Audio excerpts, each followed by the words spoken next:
10 ბიზნესი, რომლის დაწყებაც საკმაოდ მომგებიანია საქართველოში. პირველი უძრავი ქონება ოღონდ არა სააგენტოები.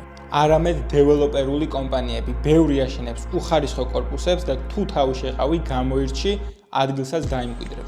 მეორე ავტოიმპორტი, საქართველოში მანქანებზე გიждდებიან. მესამე ავტოსამრეცხოები, დაბალი საწყისი ინვესტიცია სჭირდება და უამრავი ავტომობილი დადის. ასევე გეყოლება მუდმივი მომხმარებელი, რადგან ავტომობილის გარეცხვა სულ საჭიროა. მეოთხე იურიდიული ფირმები, კონკურენცია მაღალია, თუმცა საქართველოში სამართლის ცოდნა საკმაოდ დაბალი, ასე რომ კარგი იურისტი ყველას სჭირდება. მეხუთე ფიზიკური და ონლაინ კურსები, თანდათან ყველა რწმუნდება, რომ უნივერსიტეტი წამგებიანია. მეექვსე სამედიცინო ესთეტიკის და კოსმეტოლოგიის სერვისები, მეშვიდე მცენარეების გაყიდვა და დეკორატიული დიზაინი. მერვე ბავშვების გასართობი და სასწავლო ცენტრი. ბავშვების განვითარება პლუს მშობლების დროის გათავისუფლება საკმაოდ ღირებული სერვისია.